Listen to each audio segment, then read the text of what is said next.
So, I'm doing rhubarb today. Not rhubarb, that's what she's doing. It's got it stuck in my head. I've been listening to her going on about it for the last 10 minutes. No, you've said it now. You have to cook rhubarb. Yeah, you have to do it now. Right, Steve, what's your favourite ingredient? Beetroot. Ah, why? So, a few years ago, I was lucky enough to have a little vegetable patch in the back garden. I thought I'd try my hand at growing some veg, and actually the only thing I managed to grow was beetroot. I had just tons of the stuff. So I was making beetroot pickles, beetroot curries, beetroot risottos, beetroot, you name it, I made it with beetroot. What Steve was talking about is making a risotto and adding to that a vegetable puree. He's making it with golden beetroot, he's serving it with roasted beetroot. He's got an apple jelly.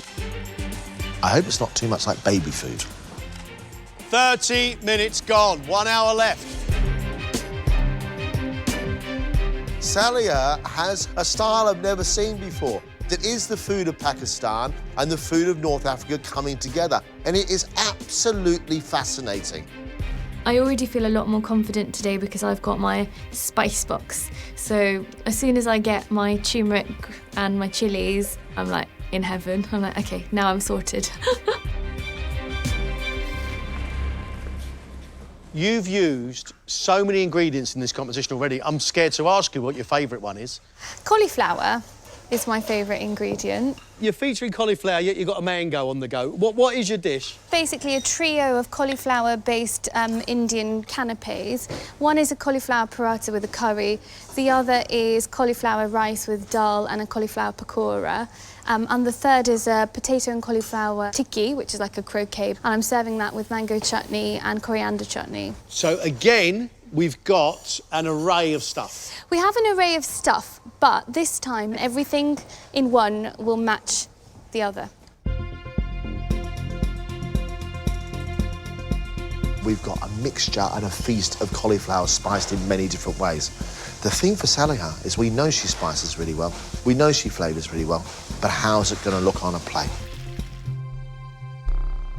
Saliha has celebrated her favourite ingredient, cauliflower, by making a cauliflower stuffed paratha with benarasi, cauliflower and tamarind curry, cauliflower rice with dal and cauliflower fritters, and a cauliflower croquette with mango chutney and hot green relish.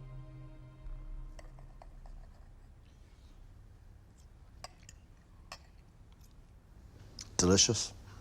Every single tiny little bit is delicious. What I love about it is that the cauliflower is done in so many different ways, and every single bit has been matched with a saucer of flavouring absolutely perfectly. Saliha, magical. Oh, thank you. The flavours across this plate are delightful. They punch above their weight, yet the whole dish is so light and so delicate.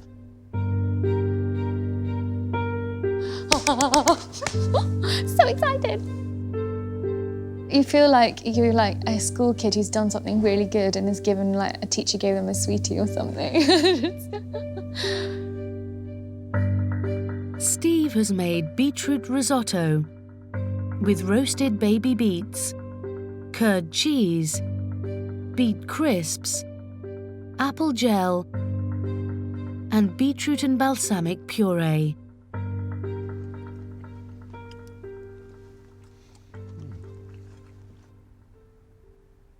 Beetroot, goat's curd, radishes, apple gel, beetroot puree down the centre. I think it's absolutely delicious. My issue is the risotto.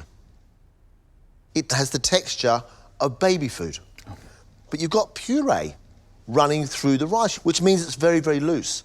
You know how to plate a dish, that's for sure. That looks amazing, absolutely amazing. That earthy beetroot with the creamy goat's curd are absolutely delightful. That risotto is going to take some getting used to. That's a bit mixed, wasn't it? Obviously, the risotto was meant to be the main bit, and they didn't really like that, so, you know, I'm a bit gutted.